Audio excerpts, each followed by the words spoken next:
Hello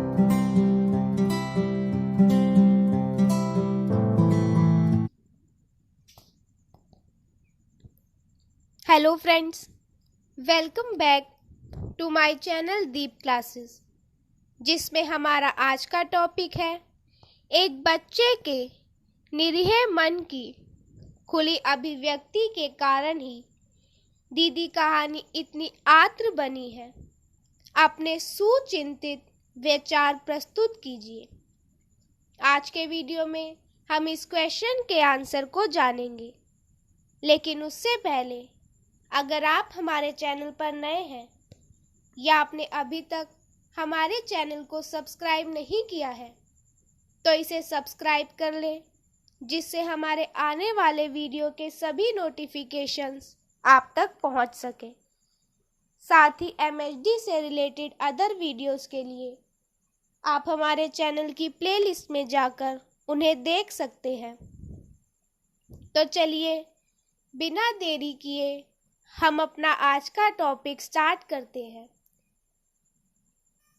Appu दीदी कहानी का सबसे प्रमुख पात्र है। अप्पू के विचारों व कार्यकलापों के इर्द गिर्द ही कहानी घूमती है। अप्पू 5-6 साल का बच्चा है, इसलिए कहानी को केंद्र भाव निरीहता है और यही निरीहता कहानी को त्रासद बनाती है। कहानी के ज्यादातर पात्र अप्पू से जुड़े हैं। केवल दलार शंकर नायर और मामा कुमारन से उसका सीधा रिश्ता नहीं है, पर दोनों की बातें वह सुनता है और दोनों के व्यवहार व बातों से प्रभावित भी होता है। यह दोनों पात्र भी अप्रत्यक्ष रूप से उसके जीवन की निरीहता को बढ़ाने के लिए जिम्मेदार है। संपूर्ण कहानी में अप्पू के निरीह चरित्र की बारीकी उभर कर आई है। कहानीकार ने अप्पू के मन की गहराइयों में जाकर उसके ख्यालों को परत दर परत उकेरा है। अप्पू का गहरा संबंध अपनी माँ से है, जो उसकी दीदी बनकर रहती है। घर में नानी बात बात पर दोनों को डांटती रहती है। नानी के डांटने पर दीदी रोती है, पर दीदी का रोना उसे अच्छा नहीं लगता। अप्पू को नानी पर गुस्सा आता है। कभी कभी रोते रोते दीदी उसे गले लगाती, तब वह भी रुआंसा हो जाता है। अप्पू का सबसे अधिक लगाव दीदी के साथ ही है। वही उसे तैयार करती है, वह दीदी के हाथ से ही खाता है, उसी के साथ सोता है। उसने अपने मन की बात करता है और दीदी के जवाब से ही उसे तसल्ली मिलती है। एक दिन अप्पू के स्कूल का दोस्त कुट्टी शंकरन उसे बताता है कि दीदी उसकी दीदी नहीं बल्कि माँ है। दोनों में झगड़ा हो जाता है। अप्पू सोचता है कि दीदी कैसे माँ बन सकती है। मुझे बस दीदी चाहिए, माँ नहीं। वह देखता है कि दीदी की माँ दीदी को कितना सताती है, इसीलिए उसे माँ नहीं चाहिए। एक दिन स्कूल से लौटने पर शाम को अप्पू का दोस्त चक्कन बताता है कि घर में मेहमान आए थे। अप्पू को मीठा पकवान भी मिला था।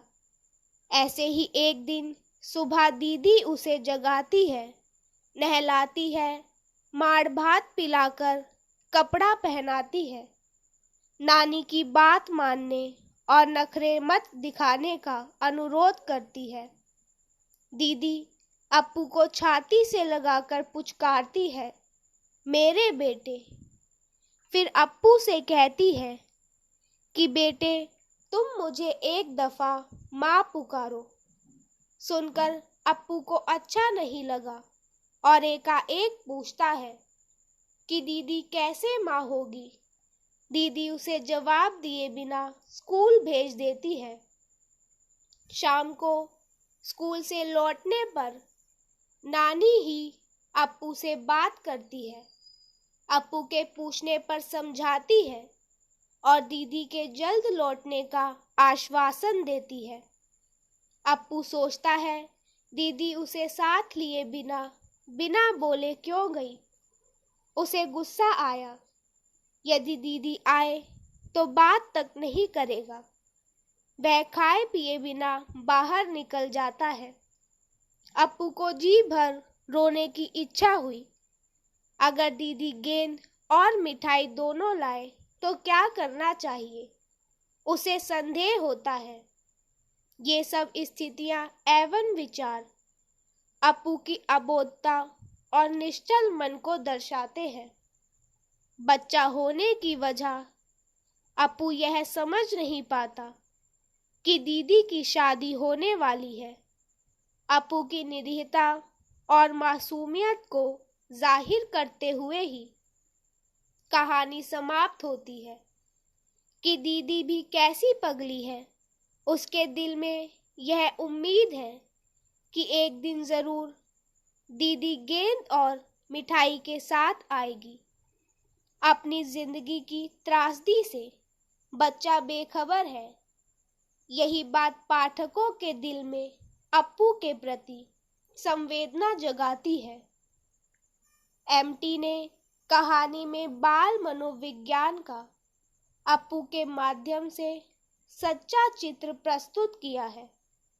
दरअसल बच्चों के लिए यह दुनिया चमत्कारों का समुच्चय है। देखे सुने सब उनके लिए नया ज्ञान है। बुजुर्गों के समाज ने जो कायदे कानून बनाए हैं, समाज में जो रीति रिवाज प्रचलित है, इन सब से वह अनभिज्ञ है।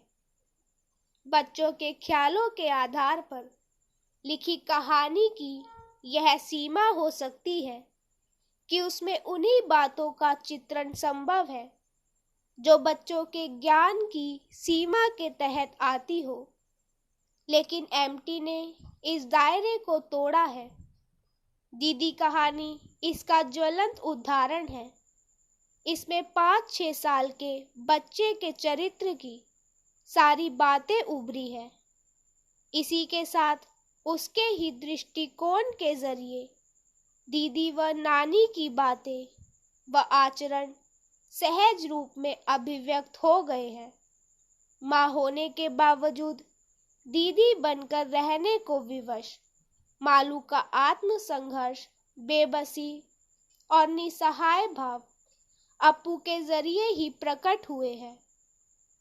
अपनी बेटी की खातिर बच्चे अप्पू से कटुता से पेश आती नानी का चरित्र मनोवैज्ञानिक दृष्टि से जायज है, लेकिन बेटी की शादी हो जाने पर अप्पू के प्रति उसका सारा गुस्सा दूर हो जाता है और अप्पू के प्रति प्यार और वात्सल्य उभर आता है। इस तरह मनोवैज्ञानिक धरातल पर भी दीदी कहानी खरी उतरती है। तो इसी के साथ हमारा आज का टॉपिक यही खत्म होता है।